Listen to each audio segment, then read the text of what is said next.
2018 yo creía que había sido el peor año de mi puta carrera hasta que llegó 2020. En 2018 ocurrieron cosas muy ojetes en mi vida personal, pero también cosas muy interesantes. Conocí a quien es, para mí hoy en día, la persona más interesante que haya conocido en mi perra vida, damas y caballeros. Es un doctor que trabajó como mesero para pagarse la escuela de medicina y vive cerca de casa. Ahorita que lo digo en voz alta, me doy cuenta que no tiene nada de interesante. Hay mucha gente que hace exactamente lo mismo todo el tiempo. Pero el güey vive muy cerca de la casa y estoy seguro de que en cuanto salga la vacuna del COVID, este güey va a ser el que me la va a aplicar. Y me da muchísimo miedo, si le soy sincero, asistir a tratarme con este güey. Porque pues, el güey fue mesero, tiene mañas del pasado, ¿verdad? Que jamás se le van a ir. Tengo que caerle bien a la primera, sí o sí, güey. Me imagino llegando al consultorio, le cuento 2, 3 chistes, no le caen mucha gracia, ¿verdad? Dice, qué chistoso, joven, permítame tantito. Usted no salió en LOL, permítame tantito, Se mete a una habitación adyacente, cierra la cortina, toma mi inyección, le escupe a mi inyección previo a ponerme la inyección. ¿Por qué? Porque eso hacen los putos meseros, güey. Se les paga por escupirle en tus alimentos. No hay nadie más voluble que los putos meseros en toda la fuerza trabajadora mundial. No puedes verlos mal siquiera porque, sí, güey. ¿Que no te gustó la mesa que te asigné? Pues, ¿qué crees?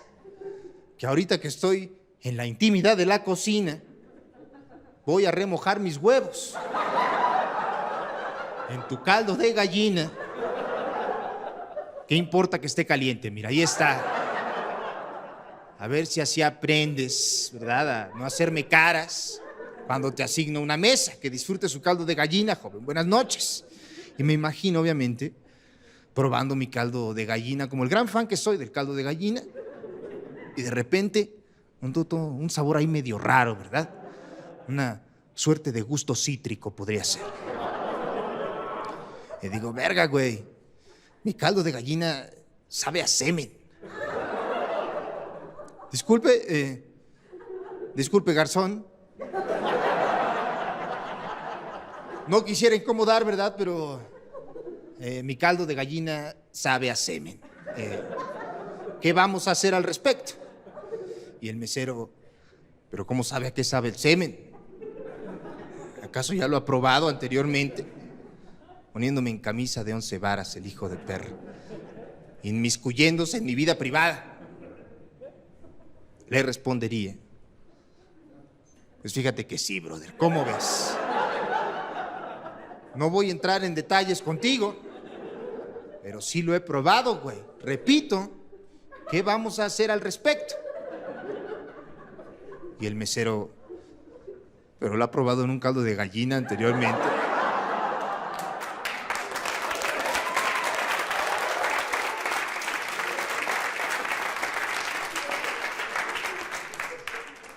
Porque mire que el pH cambia bastante. No es cualquier cosa, Poniéndome en camisa de 12 varas ahora, este infeliz, le respondería, te repito que sí, hijo de tu puta madre. No voy a entrar en detalles contigo, güey, sobre cómo, cuándo y por qué tenía yo una verga en la boca, güey. Pero si ha pasado. Este es mi chiste favorito del show, damas y caballeros. Porque no llego a ningún lugar con él, esa es la verdad. No existe ningún remate para este chiste. Lo estaba escribiendo y dije, ¿cómo verga termino esta chingadera? Dije, ya la verga, güey, ya déjalo así, güey, ya. ¿Quién le importan tus putos chistes, güey? Live aus Mexico City. Willkommen zu einer neuen Folge von Cabulario.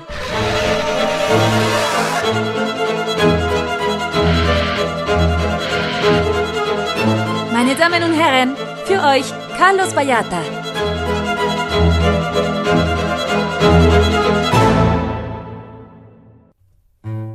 ¿Cómo están, amigos? Bienvenidos a una emisión más de Cabulario. Estoy tomando cerveza, perdónenme.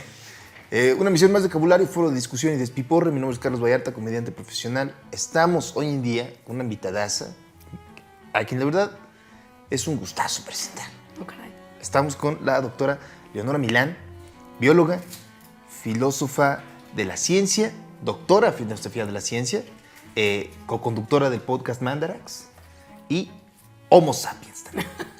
¿Cómo está, doctora? ¿Cómo le va? Estoy muy feliz de que nos hayas invitado. Bueno, porque en realidad la invitación fue para todo Mandarax, pero por protocolos de seguridad solamente vine yo, que está increíble, pero estamos súper felices de estar aquí. No, muchas gracias por venir, más bien a aceptar la invitación. Cuando era niño, vamos de lleno al tema. Okay. Cuando era niño, estaba en una escuela católica y recuerdo claramente a mi maestra de quinto año, que era la madre Romelia, que chingue a su madre, la madre Romelia, quien nos explicó en su momento la clase de biología al respecto de la evolución, y siendo yo una mujer profundamente religiosa, decía: les voy a explicar el tema de la evolución, más bien la teoría, pero no se lo vayan a creer. Okay. Lo hago porque es el programa de educación, pero ustedes fueron hechos Adán y Eva. Que yo sepa, me dijo la madre Romelia, mi abuela no era ningún chango. ¿Qué tan acertado fue el comentario de la madre Romelia, doctora? El comentario de la madre Romelia de que su abuela no era un chango, pues sí, seguramente su abuela era la señora Romelia Senior. Claro. Y no, pues, No era ningún chango. Ahí sí no hay duda. Pero ese está 100% acertado. Eso, sí, digo, en este caso creo que se puede ver hasta en el álbum de fotos familiar que la Que abuela no de la había señora ningún Romelia, chango. no. De que estamos emparentados con muchas especies de changos en momentos distintos de nuestra evolución, hemos estado más emparentados. O sea, más bien para que sea más fácil, para no meterme yo en enredos, los changos de los que habla la madre Romelia, la madre Romelia y nosotros estamos emparentados porque tenemos un ancestro común. O sea, en algún momento, en el proceso de la evolución, de un ancestro común de entre los changos que ella menciona y nosotros, divergieron las líneas, que unos van para ciertas especies de otros primates, y otra línea es la de nuestra especie de primates, que es justo Homo sapiens sapiens, ¿no? Entonces, no su abuelo, pero su mega ancestro de hace muchos, muchos miles de años, sí era el ancestro común que tienen los changos que vemos hoy en día y nosotros. Y de cierto modo, ¿cómo llamarlo? Desde semánticamente, somos changos nosotros. Sí, nosotros pertenecemos al grupo de los primates. Entonces, ¿Adán y Eva existieron o no existieron? Eso la ciencia no lo sabe, pero si hubieran existido ellos también serían primates de algún tipo. Exclusiva de Vocabulario. Adán y Eva eran changos. ¿Cómo la ve desde ahí? Doctora, déjeme, voy a en este momento exponer mi ignorancia al respecto, o la forma en la que yo entiendo el concepto de evolución. Okay. Por favor, si probablemente estaré muy errado, le pido que, terminando, nos diga cómo funciona realmente. Okay. La evolución, como yo recuerdo, tiene que ver con la adaptación al medio. Ok, ajá. Y tiene cierta especie que vive en ese medio y luego llegan ciertos elementos que cambian el medio, que necesitan ciertos individuos de esa especie tener ciertas características para adaptarse mejor a ese medio. Entonces, las mutaciones al azar que surgen en la descendencia, que mejor se adaptan a las necesidades nuevas del medio, son las características que se heredan a la siguiente generación, y así sucesivamente hasta alcanzar las características físicas de los animales que viven en cierto medio, doctor. Ok, pues, por ahí va. Está un poco enredada tu definición, pero hay muchas cosas ahí que sí corresponden. Básicamente lo que hay que hacer es pensar en la evolución. O sea, evolución en general significa cambio a lo largo del tiempo, ¿no? O sea, hay muchas cosas que evolucionan. El lenguaje evoluciona, las reglas de un deporte van evolucionando, ¿no? Claro. En términos de evolución biológica, lo que cambia son las poblaciones y especies a lo largo del tiempo. Okay. Esto, de la manera en la que se ve, es tratando de identificar la frecuencia de los genes en una especie o en una población. Esto es muy fácil de hacer. Bueno, hoy en día se puede hacer de manera muy sencilla porque nuestra investigación en genética y nuestro conocimiento de la genética ha avanzado mucho, y nuestro estudio del ADN nos permite identificar en varios individuos a lo largo del tiempo cómo han cambiado los genomas. Y esto es una señal de evolución. ¿Se tiene el genoma de todas las especies animales, doctora?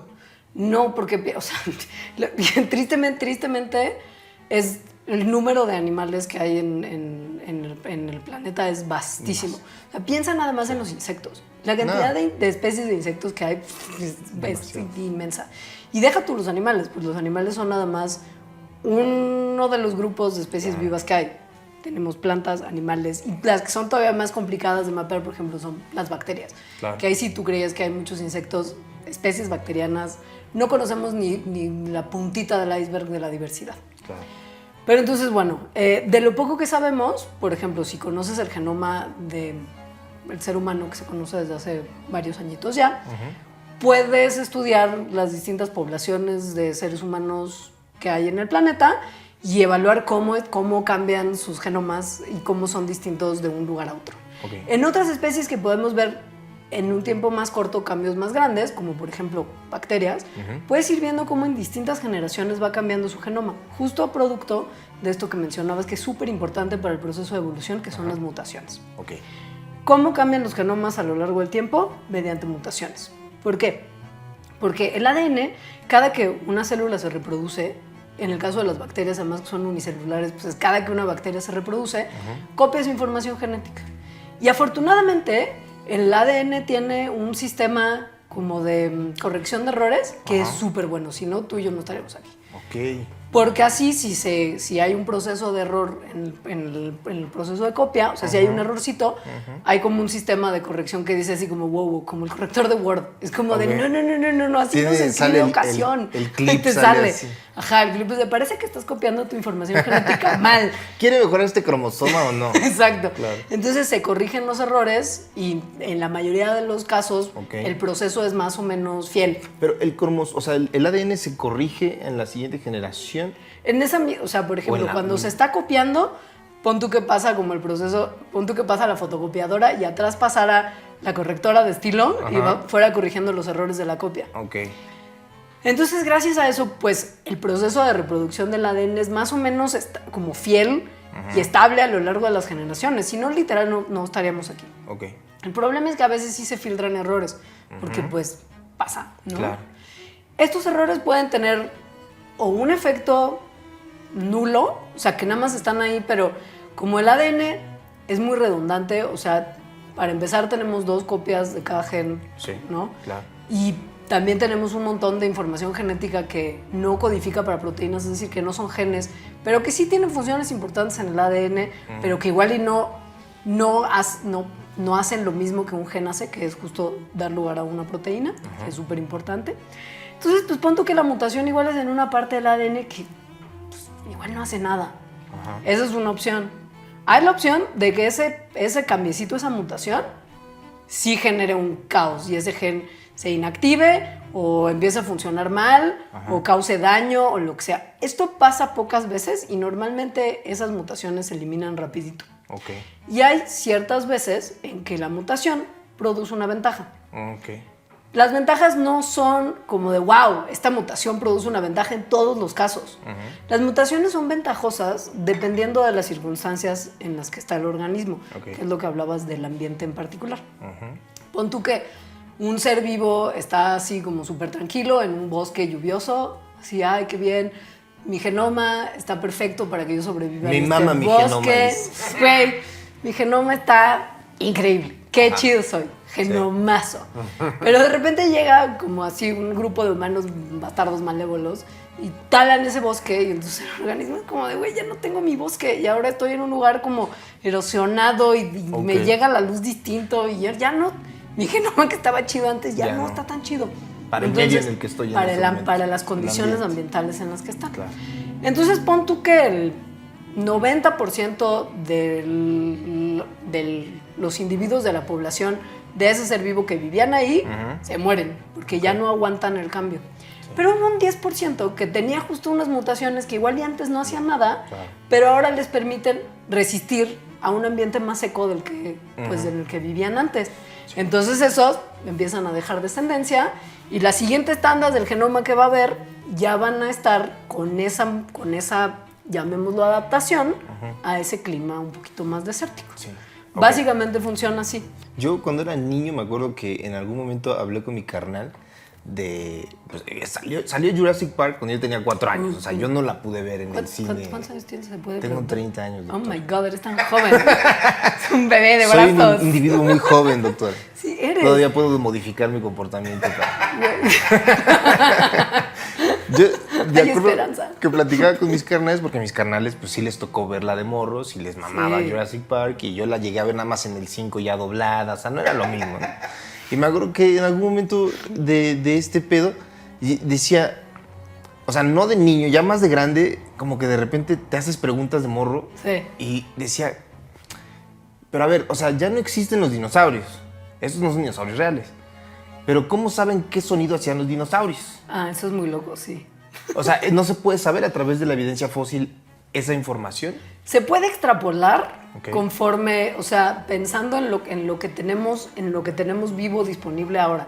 Que esa es una herramienta muy interesante justo del estudio evolutivo y de la paleontología en general. Claro. O sea, como extrapolar, como de, a ver, esto se ve así. ¿Qué tenemos ahora parecido? Y como quizá por la manera en la que está como organizado su cuello y su cabeza y la cavidad craneana, puedes asumir que quizá es el ruido que hacían Ya. por comparación con individuos vivos, Claro. que es una cosa que también es bien interesante. ¿Y ¿Los dinosaurios tenían plumas, doctor? Sí, muchos de ellos tenían plumas. Son más similares a un... Son pájaros. Los pájaros hoy en día... Los pájaros, digamos, son el pariente evolutivo más cercano que tenemos de los dinosaurios. ¿Se adaptaron a ser pájaros? No se adaptaron a ser pájaros, pero de alguna manera los individuos que sobrevivieron a la gran catástrofe que mató a los dinosaurios, de lo que viene un Mandarax próximamente, por cierto. Uf. No quiero dar spoilers, pero vendrá próximamente. Está en YouTube y Spotify, ¿verdad, doctor? En YouTube, solamente para Patreons. Ok. Pero está en Spotify, Apple y todas las Perfecto. plataformas de podcast.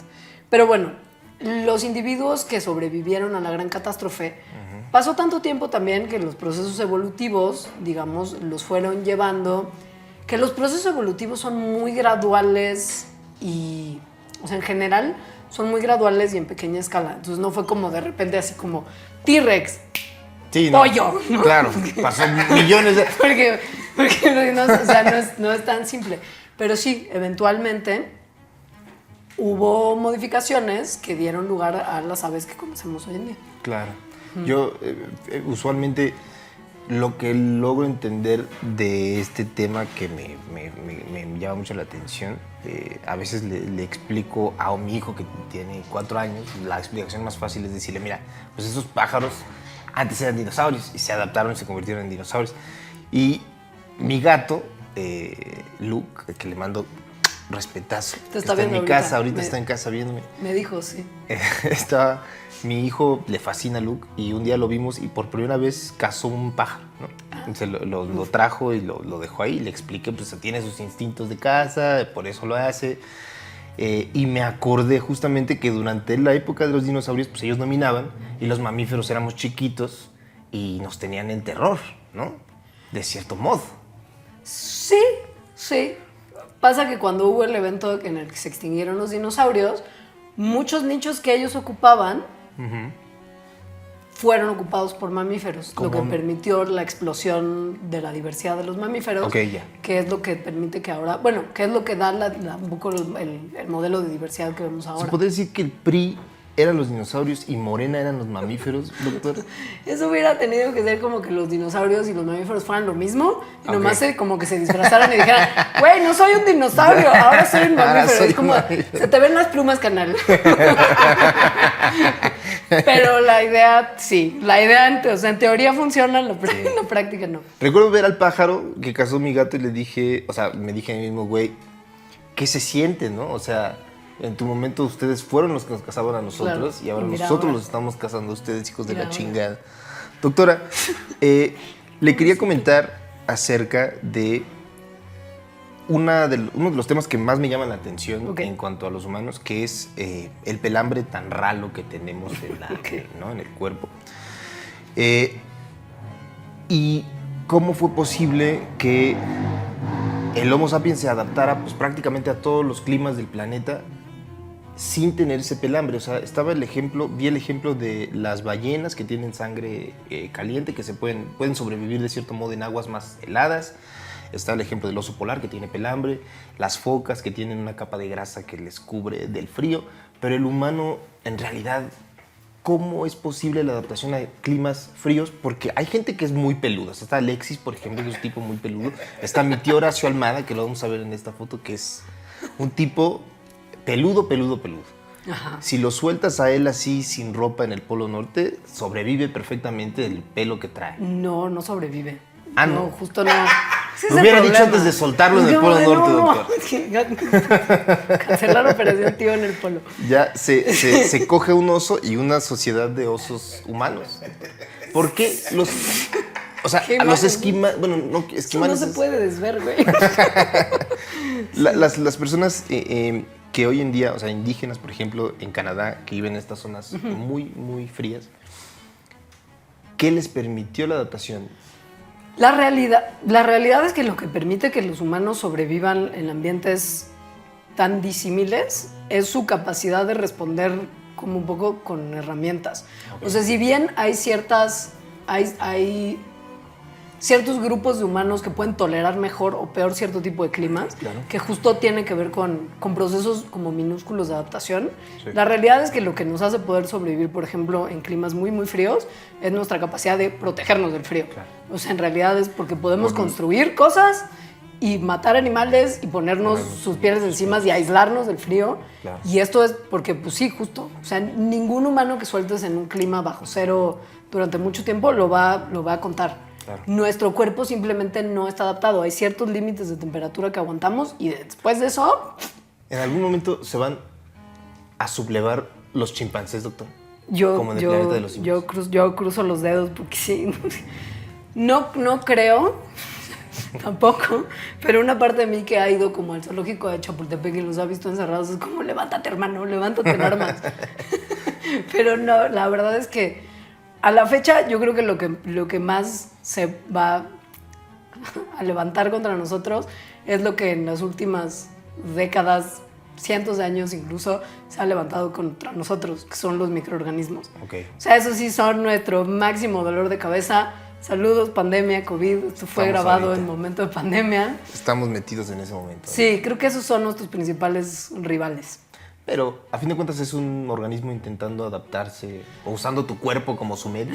Sí, o sea, lo que estamos viviendo ahora es un ejemplo clarísimo de uno de los grupos de... Hijo, es que ahí entra todavía también la duda de qué son los virus, de si son seres vivos o no, porque hay una polémica muy grande de eso. Pero llamemos los organismos por fines prácticos.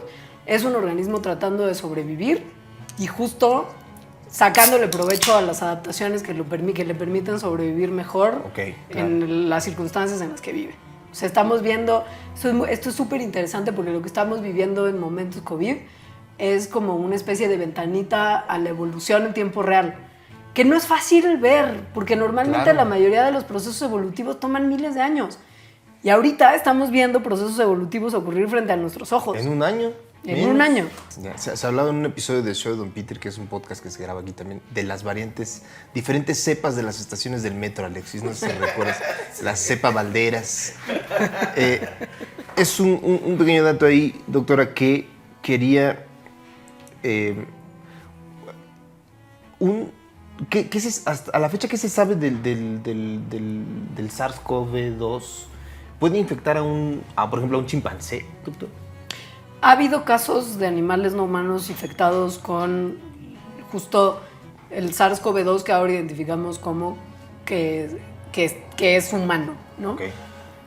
Ese es un poco el problema de las enfermedades que se conocen como zoonóticas, que son las que brincan de animales a humanos y se establecen en poblaciones de humanos. Ya. Que muchas veces no se quedan nada más en humanos. Pues como tampoco se quedaron en la especie donde estaban al principio, ¿no? Sí. O sea, pensando en, por ejemplo, el VIH o el ébola o otras enfermedades que brincaron de animales humanos. El como VIH fue de simios a humanos. Chimpancés, ¿no? Entonces es como de chale, si se hubieran quedado en la especie original, pues no estaríamos donde estamos. Claro. Pero el problema es que hay justo muchos virus, particularmente, que pueden pues saltar más o menos eficientemente de una especie a otra si es que hay mucha oportunidad para hacerlo. Porque no es así como que digas, wow, este virus está súper equipado para estar saltando de un lugar a otro tan cómodamente. Pero pensemos que mientras más copias del virus haya rondando, más probable va a ser que haya una que sí pueda saltar a otro organismo y causar una enfermedad ahí y contagiarse a miembros de la especie de ese organismo. Por ejemplo, lo que pasó como, digamos, de la especie intermedia que todavía no conocemos, que nos pasó en el SARS-CoV-2, gracias. Pero, por ejemplo, del SARS-1, pensamos que era un murciélago que contagió a un gatito civet, que son unos gatitos muy bonitos, googleenlos, y que de ese gatito pasó a nosotros. Entonces, pon tú que ahora hay como tantos SARS-CoV-2 por ahí, que hay muchos que podrían perfecto infectar, por ejemplo, a un perrito. Ha habido muchos casos de animales de compañía que se han infectado de SARS-CoV-2 porque sus dueños tenían SARS-CoV-2. Porque quizá el tipo de SARS-CoV-2 que tenía el dueño, resulta que después de estar en constante reproducción adentro del dueño, y el dueño tosiéndole al perro en la cara, porque ay, yo que estoy dándole besitos, O un hornazo, como luego horneas a tu perro, ¿no? No se recomienda. Si yo pudiera dar una recomendación, no pongan horneen a al su perro. No les hace bien, pobre perrillo. Pero bueno, entonces quizá hubo un par de copias del virus que dijeron, wow, aquí en el perro yo puedo perfecto también reproducirme y causar la enfermedad. Entonces sí, pueden estar brincando, sobre todo si hay tanto, puede haber copias del virus que tengan una mutación que sí les permita infectar de vuelta a otro animal. Lo que es muy problemático con esto es que a diferencia de otras enfermedades como la viruela, que se logró erradicar con vacunas, es que el único hospedero posible era el humano. Entonces, una vez que un grupo importantísimo de humanos estaba vacunado, pues ya estuvo. No más viruela porque pues hasta ahí llegó, porque no tiene otro hospedero. El problema de las enfermedades como COVID-19 y sus causantes como el SARS-CoV-2 es que sí pueden saltar de un organismo a otro. Entonces, no importa que tanto nos vacunemos todos nosotros, si pasó a otro hospedero en el Inter, que en el caso de, por ejemplo, una especie animal donde el virus pueda estar chido y propagarse de un individuo a otro sin matar esa especie, se conoce como reservorio, pues pronto que pasamos de vuelta o se pasa el virus a otro reservorio y ahí se queda unos años y nosotros es como, ay, ya nos libramos del SARS-CoV-2, uy, qué paz, qué lata nos dio, ah, sí, salgamos al concierto sin cubrebocas, besos de 3, y de repente otra vez el reservorio vuelve a pasar a humanos, pero ya mutado distinto, quizá nuestro sistema inmune ya no lo reconoce tan chido porque mutó como en el reservorio. Entonces estamos en un como ida y vuelta, humano, reservorio, humano, y eso hace que enfermedades como por ejemplo la influenza estén ahí como recurrentemente y no nos podamos deshacer de ellas. Y eso es lo que pues un poco se cree que va probablemente a pasar con esta enfermedad. ¿Se puede acabar con todas las enfermedades del mundo, doctor? ¿Es posible teóricamente? No. ¿No se puede? Yo creo que no. No, sería súper difícil por cosas como estas. O sea, las enfermedades infecciosas per se, las que se pueden propagar de animal a humano, pues quedamos que siempre pueden tener un reservorio en el que puedan vivir como felizmente.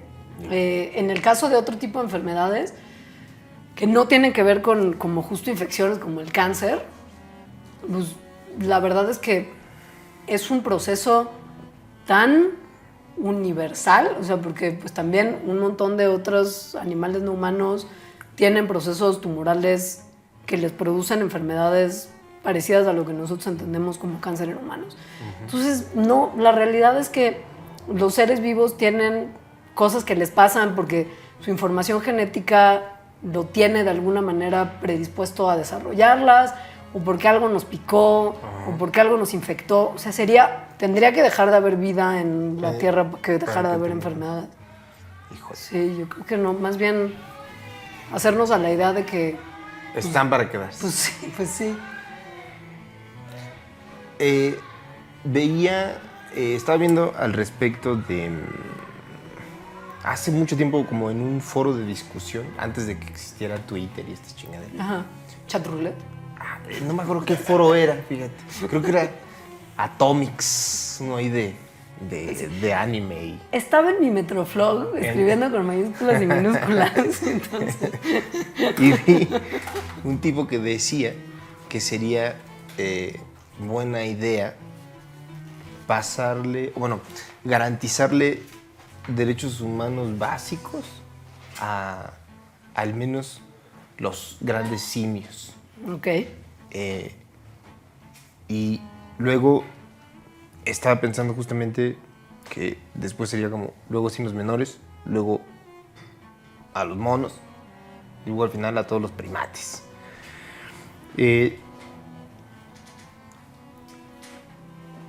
Eso significaría que no se podrían como pues, matar, tendrían derecho a la vida, a la libertad, y de ahí tal vez se extenderían a otros animales por no sé qué tipo de razonamiento se tendría para poder extender ese tipo de derechos a otros animales, pero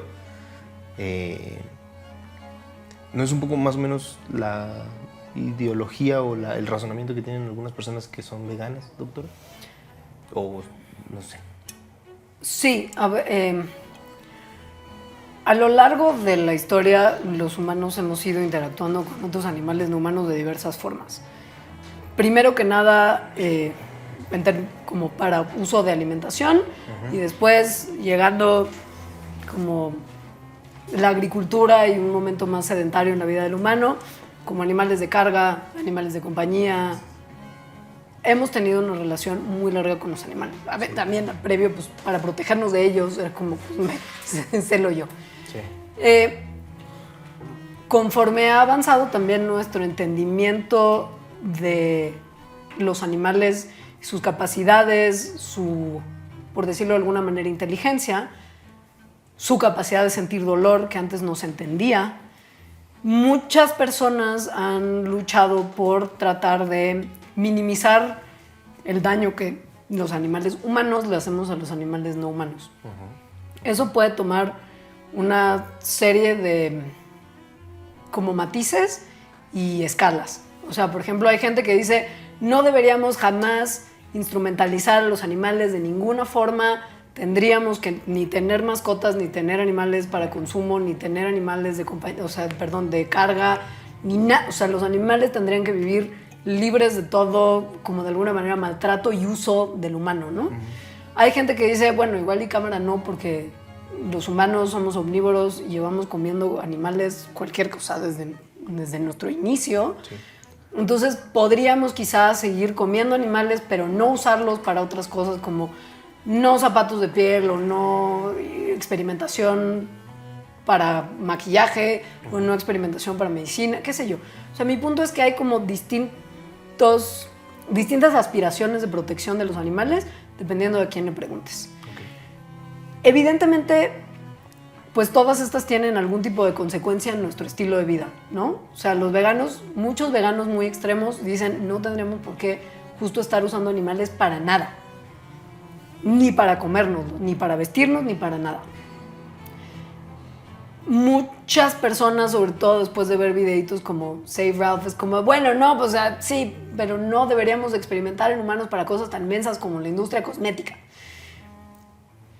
Eso tiene que ver con una cuestión justo de ideología personal, pero también de qué estás buscando proteger de un animal. Si estás buscando proteger la vida del animal porque la consideras igualmente valiosa que la del resto de los seres vivos, incluyendo los humanos, pues entonces la política debería de ser no maltrato de ninguna forma ni consumo.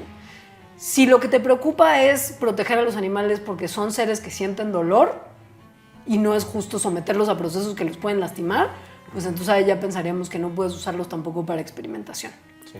Si consideras que deberíamos de proteger al grado que protegemos a los seres humanos, a los grupos de animales que consideramos más inteligentes, entonces pensarías justo el extender los derechos humanos a primates superiores.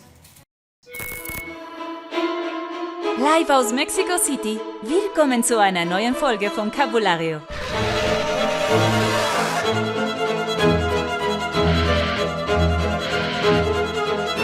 Meine Damen und Herren, für euch Carlos Vallarta.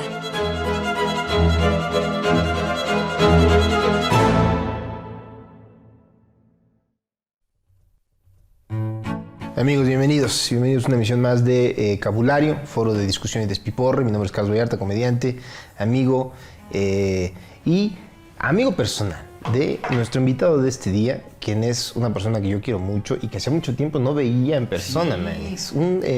Tenemos, por favor, en este estudio, tenemos a Quique Vázquez, quien es uno de los comediantes de stand-up de estrellas que van ascendiendo, Manix. Se dice, se comenta. Se comenta y se dice, si me atrevo a decirlo.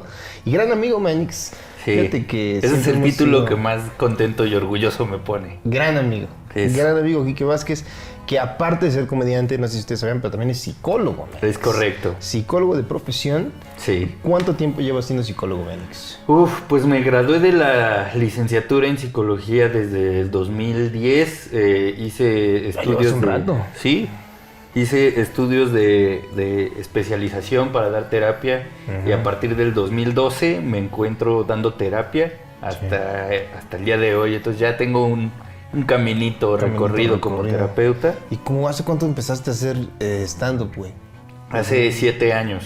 Este año cumplo 7 años. 2014, entonces. Sí. Órale, sí me acuerdo. Recuerdo encontrarte fuera del foro Silvia Pasquel una vez. Uy, sí. Cuando se hacía shows ahí con Paquito Maya. Con Paquito Maya cuando hacía lo de monstruos. Monstruos, ajá. Ahí me invitó Paquito y te encontré afuera. Creo que fue de las primeras veces que te topé, Manix. ¡Cámara! Esa no me la sabía, porque yo te había topado en algún momento en los Opens del Beer Hall. Ah, claro. Te veía mucho en los Opens del Beer Hall porque antes de empezar yo a hacer stand-up me hice muy fan.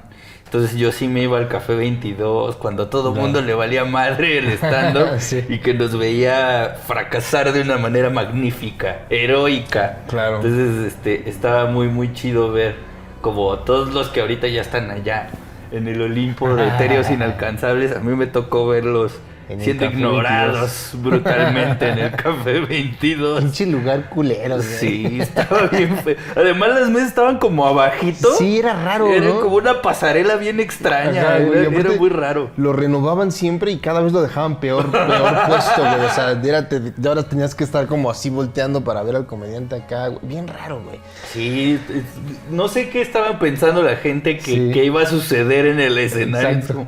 Creo que no entiendo. A ver qué pasa si los ponemos así. Si vamos para acá y que el comensal tenga que estar comiendo aquí con la cabeza hacia acá y regresar. Yo tengo la teoría de que el dueño era como un comediante que no lo logró. Ajá, entonces él se puso como objetivo hacer que todo el que se subiera fracasara. Así claro. No, sí sacaron risas. Vamos a mover el lugar para que no saquen ninguna. Claro, entre peor estructurado esté, mejor, ¿no? Exacto, que la gente sufra por voltear a ver al comediante. Yo fíjate que también de los primeros shows, probablemente el primer show al que fui, me invitó Paquito Maya al Café 22. Y recuerdo que así el primer comediante con el que me cagué de risa muy cabrón fue con el Chaparro. Se subió el Chaparro Salazar. Uy, sí. Con la rutina, la de Iztapalapa, que está muy buena. Y me acuerdo que esa fue la que dijo, órale, está muy vergas lo que están haciendo. Y sí. También obviamente me tocó ver Malas Noches, me tocó tener Noches de la Verga en el Café 22. Creo que todos, o sea, yo he visto a todos ahí tuvieron un mal show, yo lo recuerdo. Sí. Sí, güey, siempre he estado así. Bueno, ahora ya no está el Café 22, ahora ha de ser alguna parrilla ahí, van a vender falafels o algo así, algo de lo que se vende en la Condesa, comida exótica. Algo que termina en ría, ¿no? Sí, ría,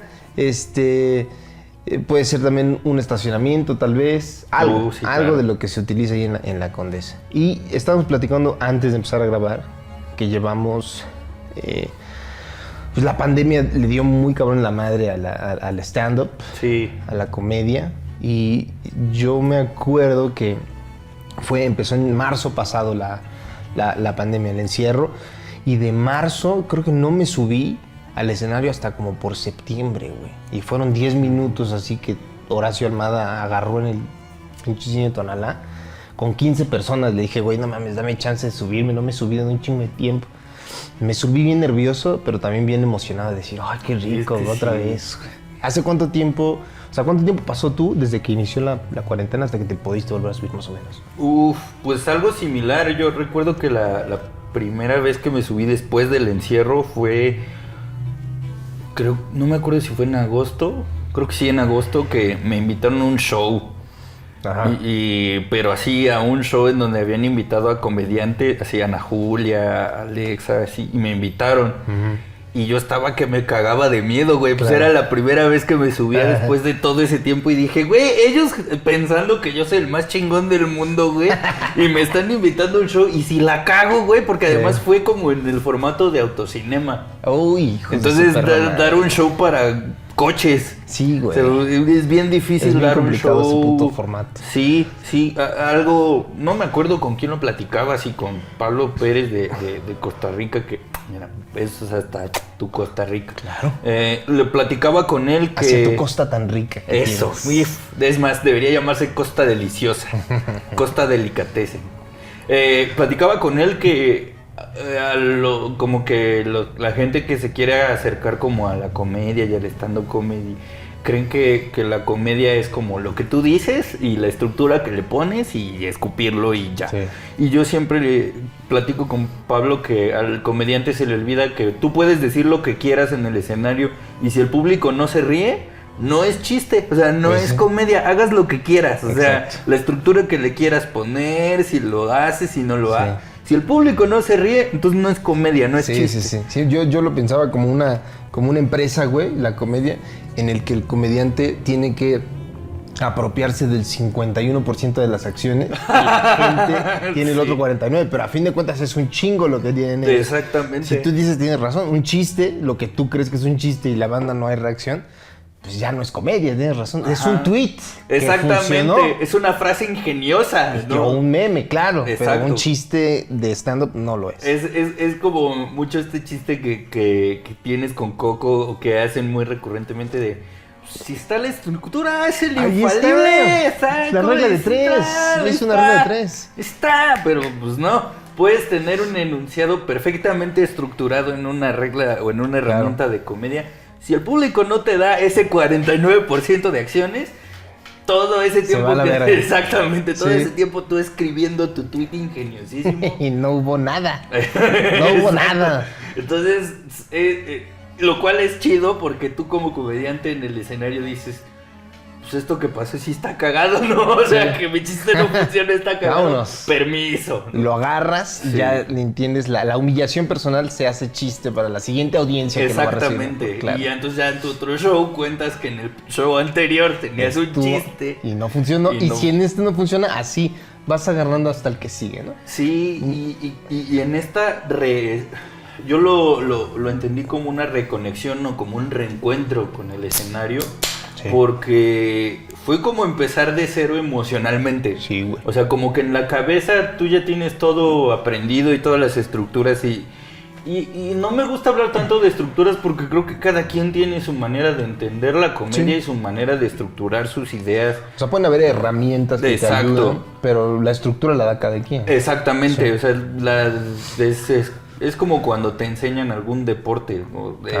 Ándale, las reglas, ¿no? Exactamente. Esto se puede jugar de este modo y así. Y ya tú decides cómo lo juegas tú, Claro. pero las reglas son estas, ¿no? Sí, y sí, sí. así vivo la comedia. Entonces, como que yo perdí mucha confianza en mi manera de hacer comedia por este tiempo en la banca. Claro, sí te entiendo, güey. Sí fue muy Entonces, complicado. Sí, subir fue como luchar contra tus propias ideas de...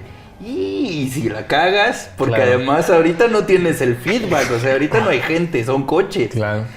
Es como darle el show al Rayo McQueen. Sí, o sea, no hay en realidad, o sea, no tienes la forma de saber si funcionó. ¿Quién qué te tanto dio ese funcionó.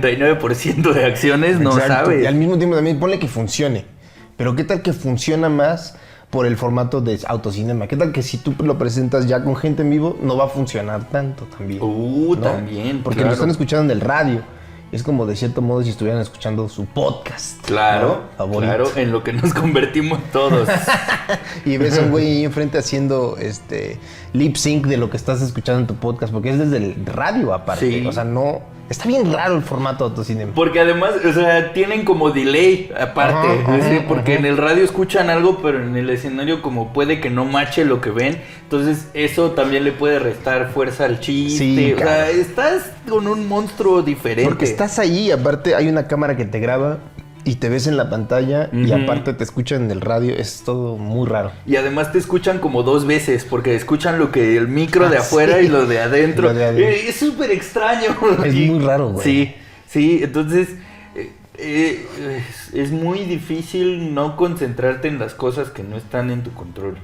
Cuando tú te toca de nuevo volver a subirte a los escenarios como psicólogo, bueno, lo que yo, luego mi psicóloga me dice muchas herramientas como para pensar con evidencia y con lógica, y como para no dejarte llevar por estos como pedos de tu cabeza. ¿Un psicólogo utiliza esas mismas herramientas en su vida personal, Manix? Pero al mismo tiempo también tiene que ir a terapia, ¿no? ¿O no? Sí, sí, forzosamente sí.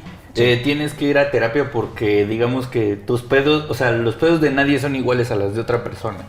Y cada quien tiene su manera de estructurar el mundo. Hace un ratito te hablaba de un libro que estoy leyendo mucho, que Platícanos. de hecho si la gente se lo encuentra y lo quiere leer está Lo ponemos en la descripción, Manix. genial. Platícanos. Sí, se llama El arte de amargarse la vida de Paul Václavic, que es uno de los teóricos de terapia sistémica, que es en lo que tengo posgrado, Ok. en donde habla de los errores lógicos más comunes que tiene la gente al momento de ir a terapia, y él con la evidencia clínica que él tiene, Ajá. te va contando como una historia a manera de burla, Sí. de la gente solemos hacernos la vida miserable por lo regular, pero yo te voy a explicar cómo ser un profesional para Claro. amargarte la Ah, que vida. te vayas así hasta la mierda. Sí, sí, sí, si te vas a ir, que te vayas en limusina, que te Vámonos. vayas ahí con todo. Entonces, en ese libro habla de como de los errores lógicos, y a mí me fue muy útil leer este libro para pensar cuál es el pedo que yo utilizo para hacerme la vida miserable yo solo. Ok. Y entonces hay un error muy cagado, güey, a mí me parece muy cagado, que se llama el último vaso de cerveza, así lo llama él. Ok. Dice, están estas personas que se ponen la peda de su vida y les pasa todo lo malo, pero todo lo malo tiene como explicación el último vaso de cerveza. Es como, me eché 58 vasos de cerveza, pero el 59 fue el que me arruinó la vida, y este es el que no voy a poder corregir, y por culpa de esto es por lo que estoy mal. Y yo me di cuenta de que pienso mucho así. O sea, cometo un error, por pequeño que sea, y ese fue el causante de todas mis problemáticas pasadas y futuras. Claro. Entonces toda mi miseria se basa en eso. Entonces, saberlo también te permite decir, un momento, estoy teniendo el vaso de cerveza en mi cabeza. Claro. Entonces, de alguna manera, O sea, tenerlo no es presente. no es como ese evento en específico, sino todo lo que has hecho, como que has repetido los mismos patrones de comportamiento, ¿no? Exactamente. Entonces, a mí me ayuda a verlo. Entonces, como que verlo ya yo lo entiendo así, como que te pone en una posición de dominio, de manejo. O sea, poderlo ver, porque dices, pues es el vaso de cerveza. Entonces, si es el vaso de cerveza, no debo centrarme en este evento, sino pensar en todas las cosas que me llevaron aquí y qué puedo hacer a partir de ahorita para no seguir en el mismo caminito. Claro. Entonces, ya por ese hecho lo ves. Pero hay veces que, o sea, hasta los mejores conductores tienen puntos ciegos. Entonces, los terapeutas también los tenemos. Entonces, para esos puntos ciegos es que uno va a terapia. Entonces, Claro. yo puedo ir con mi terapeuta y decirle, no, pues me di cuenta del vaso de cerveza. Y entonces te puede decir, ¿y te diste cuenta de este? Y yo, ¡pum! Claro, Y es como, punto para ti. Es que es como ver un partido de tenis cuando ves a un terapeuta y a otro terapeuta. Así, Da un remate acá imposible, ¿no? Ajá. Y él saca así, tú te avientas así y no la alcanzaste a agarrar, y es como, puto, y ya te levantas todo lleno de tierra, y es como, ¡puta, qué buen no vi. punto te aventaste! Te la güey". rifaste. Exactamente, Claro. de ese coraje que te da gusto porque dices, ¡puta, estuvo muy bueno ese pedo, güey! Sí. Sí. A mí me pasa luego a veces con la terapia que yo tengo también. O sea, cuando de repente llego yo bien convencido de, no, ahorita le voy a platicar esto a mi terapeuta, y hasta se va a emputar como yo estoy emputado. ¿no? Claro. Y llego bien verguero, me siento, me arremango acá para disponerme a contarle, le cuento y me dice, ¿y te diste cuenta de esto y esto y esto? Y dices, ay, verga, sí es cierto, cabrón. Sí. Necesitas como esta persona que está entrenada en su campo, que pueda verlo desde una perspectiva no subjetiva, güey, ¿no? Más subjetiva, más bien. Y puede encontrar respuestas y darte tips Justo, y me gusta pensar en el terapeuta como esta persona que brinda posibilidades. Pienso en que estamos muy habituados en la búsqueda de la respuesta correcta, la respuesta, ¿no? Pero hay muchísimas respuestas, incluso no hacer nada es una forma de responder.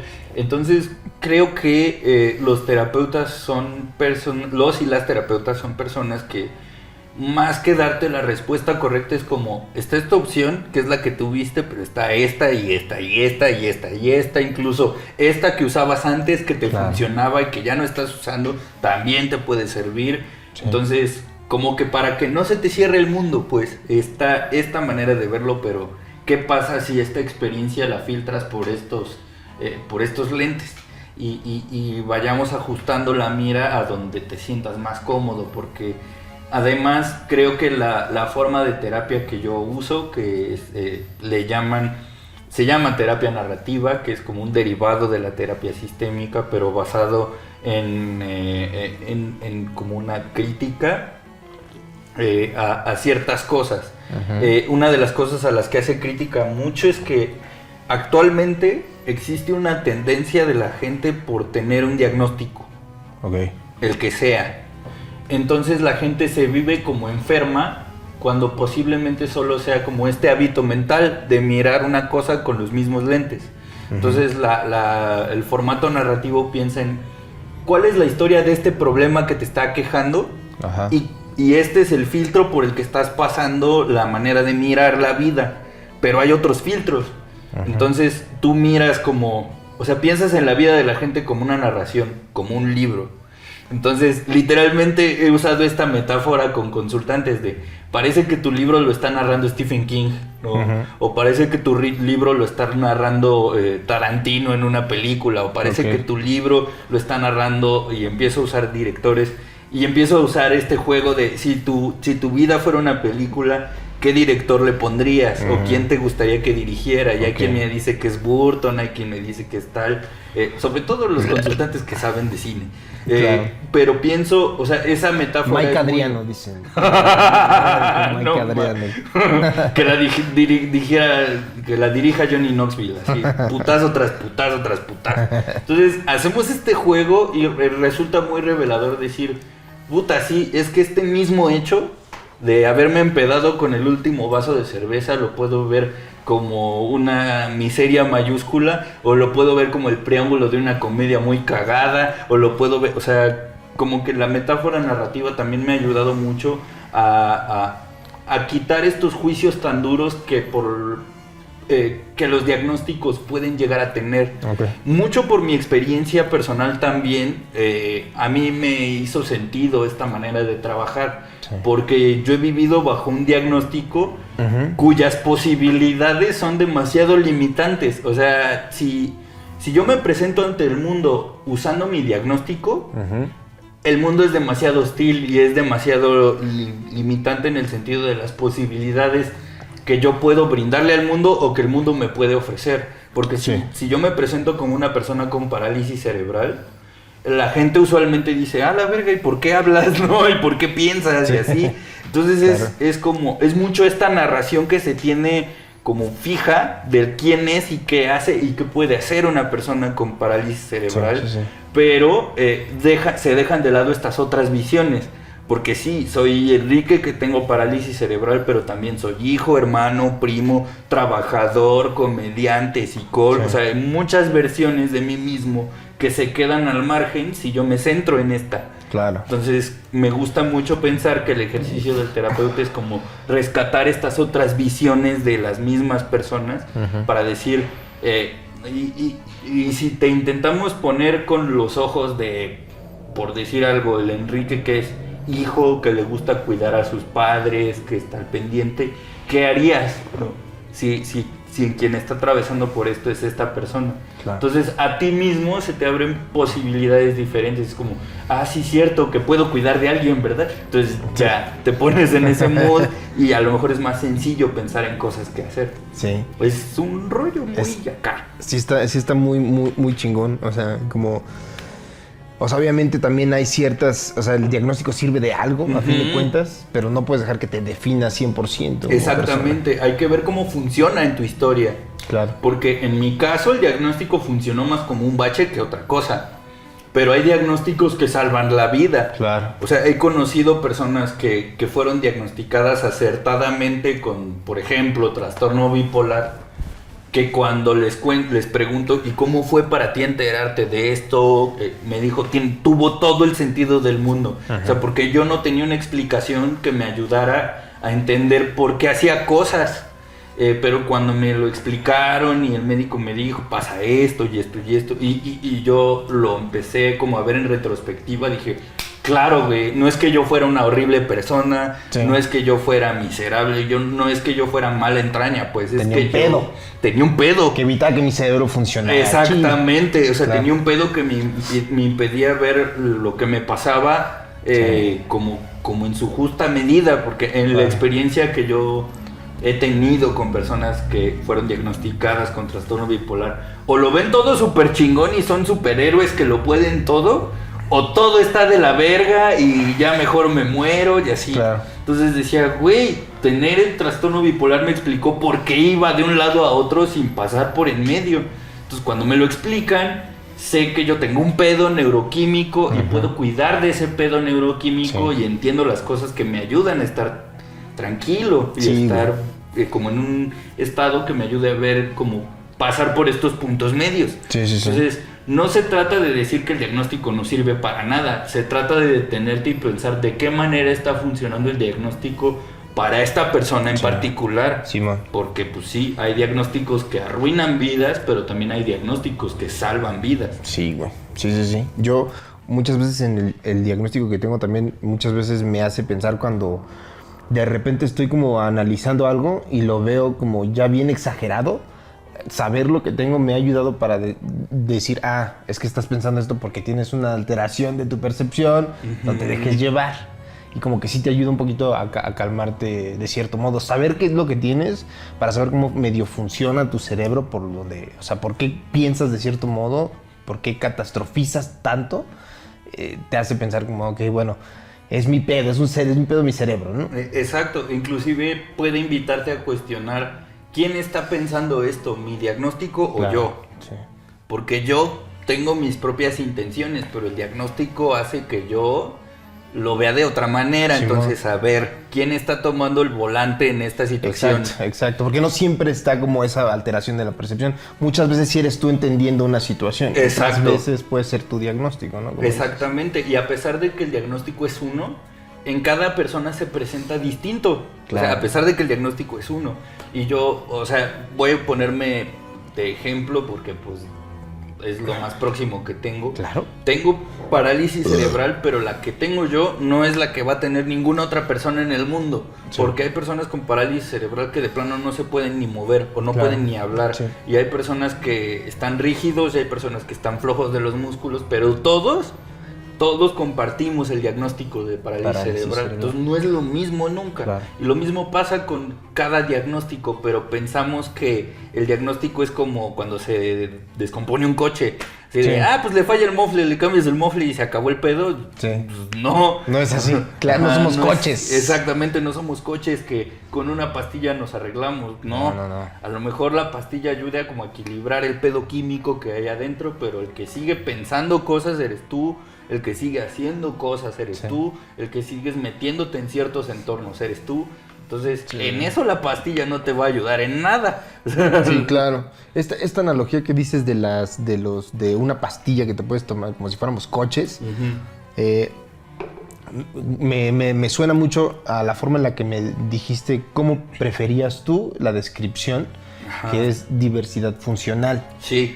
Me parece vergas. Porque como yo lo entiendo, dicho de ese modo, es más bien como decir, no es como que tengas que arreglar algo. O sea, todos tenemos diversas funcionalidades, ¿no? Sí, claro, todos los cuerpos funcionan distinto. Sí. Porque siempre me hacen esta pregunta, todo mundo, de cuál es la manera correcta de referirte a una persona que está rara, ¿no? Que funciona diferente, que va en tu salón, ¿no? Pues es que sí. Sí, te entiendo. Sí. Entonces, siempre les digo, bueno, la manera políticamente correcta de referirte a alguien es persona con discapacidad. Porque hay un documento internacional firmado por un chorro de países que se llama Convención Internacional de los Derechos de las Personas con Discapacidad, que dice que el término adecuado es persona con discapacidad. Pero en términos prácticos, todos tenemos nombre, ¿no? Claro. Entonces la manera correcta de referirte a quien sea es por su nombre. Simón. Pero en la academia o la gente que le gusta intelectualizar o tener la razón en todo, quieren tener la palabra exacta. Y yo te decía hace un rato que a mí no me gusta la frase persona con discapacidad porque de inmediato remite a estos somos nosotros y estos son ellos. Claro. Entonces hasta que ellos se compongan, no los podemos tomar en el costal de todos, ¿no? Sí. Entonces, a mí no me gusta. Entonces, persona o la palabra discapacidad la uso para referirme como a todos los entornos que impiden que una persona que funciona diferente pueda participar en igualdad de condiciones que los demás. Entonces, no existen, desde mi punto de vista, esto es desde mi punto de vista como activista y personal, existen los entornos discapacitantes, no las personas con discapacidad. Entonces, existen entornos discapacitantes y existen personas con diversidad funcional. Todos los cuerpos funcionan distinto y todos los cuerpos funcionan con el único objetivo de mantenerse vivos. Claro. O sea, el fin último de un cuerpo es funcionar lo suficientemente bien para no morirse. Sí, no valer verga. No valer verga. La directiva principal de todo cuerpo. Exactamente. ¿Cuáles son las posibilidades de valer verga hoy? Y es como tanto pues por ahí está. Bueno, entonces por ahí no nos vamos. Bueno, esta sí. Y ahí me ves dando show frente de coches, ¿no? Entonces, claro. hay riesgos que se pueden correr. Hablándole a tu ex. Exactamente, pedo, además, pedo, ¿no? Claro. Sí, por supuesto. Claro, porque hay riesgos que se pueden correr, ¿no? Exactamente. Pero esa es como una distinción que a mí me ayuda justo para rescatar la subjetividad. Justo creo que también los discursos que veneran mucho la objetividad, se les olvida que las personas no somos objetos, no somos coches, y no hay una manera exacta de medir a una persona porque todas las personas tenemos experiencias distintas, contextos distintos, aprendizajes distintos, y eso hace que cualquier medición hacia una persona sea inexacta, por decirlo menos. Entonces, creo que esta manera de entender la diversidad funcional me ha ayudado mucho a rescatar la vivencia personal de cada uno. Y creo que se me hace bastante más humano, bastante más amistoso, bastante incluso esperanzador decir, aquí está un diagnóstico, pero el diagnóstico no es todo lo que te rodea, el diagnóstico no eres todo tú. El diagnóstico explica algunas cosas, pero las decisiones que tomas, las cosas que haces, las cosas que pasan, también determinan otras cosas, no solo esto. Y esto ayuda también que no pierda de vista yo, que como terapeuta, que hay cuestiones sociales que van a afectar en la salud mental de las personas. O sea, un capítulo que vi de Status Quo que me dejó pensando un chorro fue el que hiciste del accidente, bueno, no accidente, de la negligencia del metro, porque yo pensé mucho en estos esfuerzos que hacías justo cuando empezabas en el stand-up de puta, es o comerme algo o subirme al escenario a probar 5 minutos de chistes. Y entonces tu cerebro dijo, las posibilidades de valer verga son estas, voy a subirme al escenario a contar chistes, vámonos. ¿Quién dijo úlcera gástrica? La verga. Entonces, en esa toma de decisiones, o sea, yo pensaba, güey, ¿cuántas de estas decisiones también estarían teniendo influencia en la tranquilidad, en la salud mental, en ti? Claro. Porque pues si inviertes tu tiempo de descanso, de comida, de traslados en un ambiente hostil y horrible en donde estás así, pues claro que tienen mella en una persona, y esto solo tiene que ver con lo que tú decías de los estratos sociales. O sea, no es que tú estuvieras mal, exacto, es que todo el entorno estaba como favoreciendo que pasaran cosas, y un terapeuta que ignora eso está siendo, a mis ojos, bastante irresponsable, porque es como colgarle una medallita que no le corresponde. Más bien hay que empezar a cuestionarnos cuánto de esto que está pasando sí tiene influencia en lo que pasa, y hay mucha gente que no lo ve. Claro. Porque justo venimos pensando en que somos coches. Entonces dicen, pues estoy deprimido, pues entonces la depresión es la explicación de todas las cosas que pasan. Sí. Entonces se toman sus pastillas y dicen, pero ¿por qué sigo triste, güey? Si ya me estoy tomando la pastilla. Y es como, pues sí, pero están pasando todas estas otras cosas que no hemos volteado a ver. Exacto. Manix, es muy obvio, yo creo, güey, en la sociedad, en el mundo en general, que hay como una invisibilización a la banda que tiene esta diversidad funcional de la que hablas, güey. Como en el afán de decir, no queremos, no sé, la verdad no sé a qué se deba, güey. Pero muchas veces siento que viene del miedo a cagarla o del miedo a ser, no sé. ¿Tú por qué crees que se debe esto, güey? Pienso en la sociedad como un sistema grandote con sus propios engranes y que tiene un reglamento para funcionar y que tiene sus propios límites entre los que pueden formar parte del sistema y los que no. Y hay diferencias toleradas o tolerables y diferencias que no lo son. Y hay diferencias que con el tiempo se han ido, digamos que los límites de este sistema se han ido haciendo más grandes, ¿no? Antes, por ejemplo, la comunidad LGBT era considerada una enfermedad mental. Sí. Y hasta los 70s fue que dijeron, igual la estamos cagando. Entonces, para mí eso es una señal de que el límite se ensanchó. Pero la diferencia de las personas con diversidad funcional es tan notoria, tan grande, tan llamativa. Tan evidente. Tan evidente que incluso ha habido personas que me dicen, es que yo entro en shock cuando veo a una persona con diversidad funcional. Sí. ¿Y qué tanto es? Porque nos han enseñado que cualquier pequeña desviación que haya en el cuerpo es señal de que algo está mal. Claro. Es señal de que está enfermo. O sea, tan fácil como pensar en una verruga como un defecto más que como un... Es un proceso que le sucede a todas las pieles cuando envejecen. Solo tengo que asegurarme que esta verruga no me mate, no en particular. O sea, pero ¿qué tanto desde una verruga puede ser entendida como algo antiestético, dañino, bla, bla, bla? Y este discurso, que voy a llamar discurso médico porque como las investigaciones que se han hecho, así se le ha llamado modelo médico, porque el médico piensa en corregir el error, porque el error pone en riesgo tu vida. Desde el médico que lo piensa. Entonces, cualquier cuerpo que no funciona bien o normal es porque está pasándole algo que pone en riesgo su vida. Entonces se pensó por muchísimo tiempo que las personas que nacemos con alguna diversidad funcional tenemos complicaciones o diferencias tan grandes que ponen en riesgo nuestra vida. Pero se nos olvidó que la ciencia ha avanzado, la tecnología ha avanzado. Entonces, como que la sociedad se quedó con el chip del medievo de pues está deforme, se va a morir pronto, pues que se muera cuando se tenga que morir. Total, no me tengo que preocupar porque esta persona que funciona diferente crezca porque pues no va a llegar, ¿no? No me tengo que preocupar porque esta persona aprenda porque pues no va a aprender, se va a morir pronto.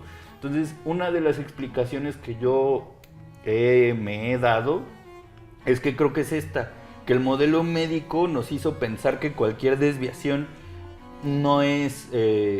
o sea, lo que nos importa son la gente que vive, que produce, que hace cosas. Entonces, por eso voy a velar y estos como se van a morir, ¿para qué nos esforzamos, no? Claro. Y creo que eso ha tenido como consecuencias a nivel como emocional en la sociedad, que hace que nosotros como personas con diversidad funcional no podamos avanzar en igualdad de condiciones. Pienso cuántos años hemos vivido, particularmente en México, con la idea de que las personas con discapacidad estamos en desventaja, pero porque nacimos así. Entonces, campañas mediáticas completas se han puesto en esa sintonía. O veo, por ejemplo, campañas de no tomes y manejes porque si vas en 4 ruedas vas a terminar en 2. O sea, usando como los usuarios en silla de ruedas como si fuera una condena, porque se piensa que la desviación es estar un pasito más cerca de la muerte, ¿no? Pone en riesgo tu vida y no es cierto. O sea, se piensa en la sociedad más como una deficiencia que como una diversidad. Exactamente, y es un cuestionamiento que yo le he hecho incluso a terapeutas, porque hace un tiempo di un taller para terapeutas de cómo tratar en terapia a una persona con diversidad funcional y hablaba de los prejuicios que existen en el terapeuta al momento de enfrentar a una persona con diversidad funcional.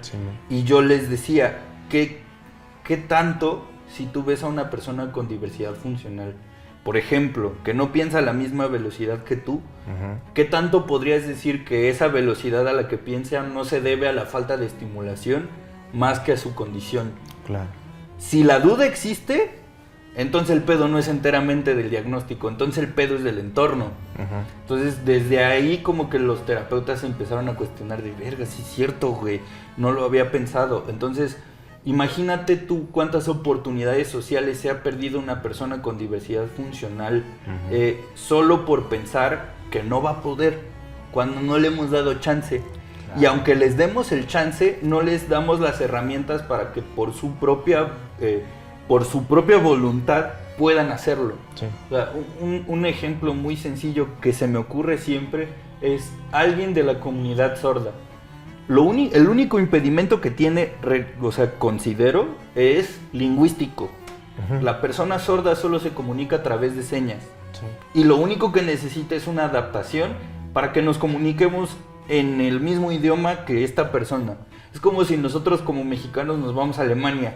Como pues no hablo ni vergas de alemán. Estaría chido unos subtítulos en español. Exactamente, ¿no? estaría chido que alguien me explique cómo está el pedo aquí. O que haya. Y lo mismo pasa con las personas sordas. Es cierto, porque cometemos el error de pensar que las personas sordas leen. Pues no escuchan, entonces leen y es como, no, güey. Porque tú lees en español oralizado. Es español que se aprende oyendo la palabra y entendiendo de qué se trata. No, las personas sordas entienden con imágenes. Su lógica es con imágenes. Entonces, el único Porque para aprender el idioma tienes que ver cómo suena, ¿no? Exacto. Tu cerebro lo va a procesar. Es cierto, no había pensado en eso, güey. Y las personas sordas no acceden a eso. Las personas tienen la imagen y, por ejemplo, un conflicto bien chido al que te enfrentas es cómo le explicas a un niño la diferencia entre una mujer cualquiera y una mujer que es tu mamá. Sin el oído. O sea, porque pues, para una persona sorda, esta mujer es una mujer y esta mujer es otra mujer. Pero resulta que esta mujer es mi mamá. Entonces, ¿cómo le explicas el concepto de mamá a una persona sorda? Entonces, lo tienes que hacer de manera visual.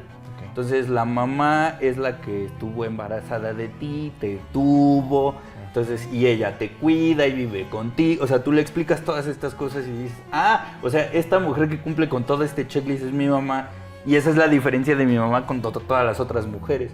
Pero la referencia para explicarlo tiene que ser visual. Entonces, la única barrera que tienen las personas sordas es esta. Asumir que van a entender el mismo proceso de adquisición del lenguaje que nosotros que somos oyentes, y no es cierto. Entonces, así como eso, un chingo de cosas han pasado porque creen que la persona que no escucha está enferma, está mal y necesita corregirse para que forme parte de nuestro grupo, cuando lo único que necesita es esta adaptación en el entorno. Entonces, hay que mirar cuánto daño ha hecho pensar en la persona con diversidad funcional como enferma de algo. Y yo siempre lo regreso a la comunidad LGBT, porque es como, hasta hace unos años se pensaba que estaban enfermos, al igual que las personas con diversidad funcional. Y como enfermos, sus aportaciones no significaban lo mismo, no tenían la misma relevancia, política y socialmente tampoco tenían la misma relevancia porque no eran dueños de sí mismos. O sea, algo que se pensaba era que cedían como a unas pasiones carnales desviadas y que eso ponía en entredicho su raciocinio, ¿no? Y era como, güey, no. O sea, creo que todas las personas sabemos qué nos gusta y qué no, qué nos hace bien y qué no. Y el pedo es que tú no puedes preguntarnos qué es lo que opinamos. Entonces, la diversidad funcional la pienso igual. O sea, ¿cuántas oportunidades tienes tú de saber si a una persona sorda le gusta lo que está pasando o no le gusta lo que está pasando? O pienso, en algún tiempo fui observador electoral en los comicios de Peña Nieto, de hecho. Estuve de observador electoral como para ver cuántas personas con diversidad funcional iban a una casilla. Sí. Entonces llegó una persona con síndrome de Down a la casilla a querer votar. Y el presidente de casilla dijo que no, que porque la persona con síndrome de Down no podía emitir un voto libre, consciente e informado sobre quién quería que fuera su presidente. Y yo le dije, ok, y entonces, ¿cuál es tu criterio para distinguir entre esta persona y una persona cuya familia ha votado históricamente por un mismo partido sin reflexionar las propuestas, sin conocer? ¿Cuál es la diferencia entre esta familia que tradicionalmente vota por un partido sin pensar en las demás propuestas y este güey que quiere votar por el partido que los colores le gusten más? O sea, para ti, ¿cuál es la diferencia, güey? Ninguno tiene un voto consciente, libre e informado, güey. Entonces, ¿por qué este no vota? Solamente porque lo vio de nuevo como una deficiencia. Exactamente. Claro. Entonces, siempre caigo en esta misma metáfora de ahorita que estamos muy conscientes de la teoría de género, de la comunidad LGBT, del sexismo, del racismo. Y yo les digo, a ver, ¿por qué cuando esto de la casilla electoral le pasa a una persona afrodescendiente es racismo y no ignorancia?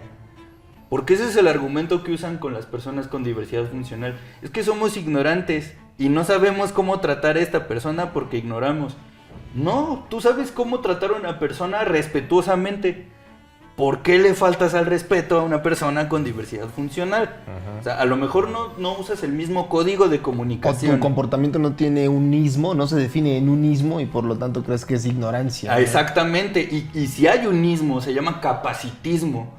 Cuando tú le das más importancia o más relevancia a una actividad o a una opinión o algo que sucede a una persona que funciona de manera hegemónica, si es que eso existe, pero así lo llamo, de manera hegemónica, más que a una persona con diversidad funcional, en el momento en que ese desequilibrio existe, se llama capacitismo. O sea, alguien es un capacitista. Sí. Órale, entonces valoras más la capacidad de funcionamiento de una persona que otra, se llama capacitismo. Tiene nombre, pero las personas de funcionamiento o de funcionalidad hegemónica suelen pensar que son buen pedo por dejarnos acceder a lo que es nuestro derecho a acceder. Claro. Entonces no es como no, yo estoy respetando su derecho, no, yo estoy siendo buen pedo.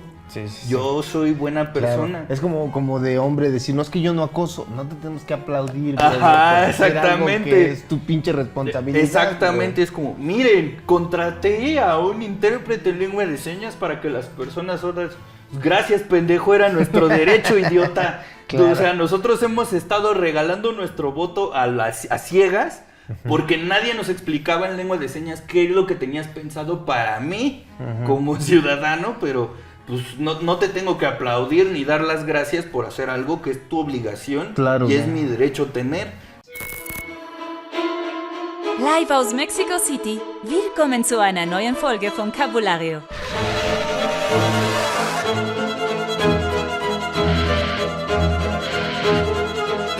Meine Damen und Herren, für euch Carlos Vallarta.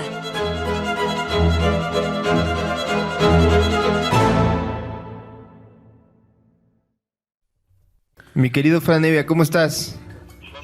¿Todo bien y tú? Aquí andamos con el querido Jorge Cialis y Jonathan Fierro. Hemos estado hablando de momentos estéticos. Wow. O cualquier otra cosa.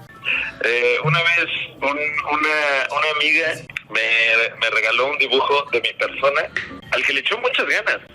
Lo que creo mucho antes de que sucediera es como, ay, te voy a hacer un dibujo, porque pues yo dibujo, ¿no? Me encanta dibujar y te quiero regalar un dibujo, ¿no? Y yo, qué bueno, pues muchas gracias. Y una vez que me lo dio, Estaba muy feo, mano. ¿Cómo era? A ver, descríbenos un poquito el dibujo.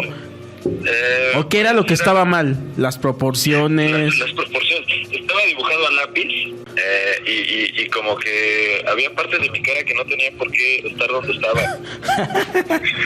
¿Estaba qué? Había partes de su cara. Que no tenía que estar donde estaban. Era como verse al espejo, pero como en un charco. Como en un charco. Eso le hubieras dicho. ¡Ah, qué padre, mira! Lo hiciste como si fuera mi reflejo en un charco. Qué padre efecto, amiga. Y se le empieza a acercar al luchador, le dice, no te estoy tocando, ¿eh? Y mis hijos no son con espuma, le mete un vergazo. No, le da un cachetadón con toda la mano abierta. Sí, Mi Cepillín, el payasito de los niños. Y ahí debo decir que el luchador en cuestión fue mejor hombre que Cepillín, porque se quedó así como, mira, no te va a tocar, eres Cepillín. En ese momento Yo te respeto. se le cayó su infancia a ese cabrón. Infancia no es lo mismo si tú no existieras. Entonces no te va a meter nada, no te va a decir nada. Qué triste, de Cepillín. No porque haya dado un paso a un luchador, sino porque ahí ya ves cómo Cepillín quiere brincar de un mercado a otro.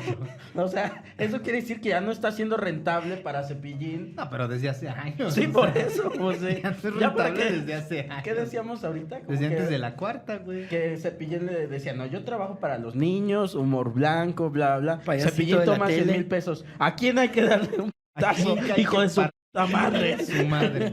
¿A quién debo rajarle su madre?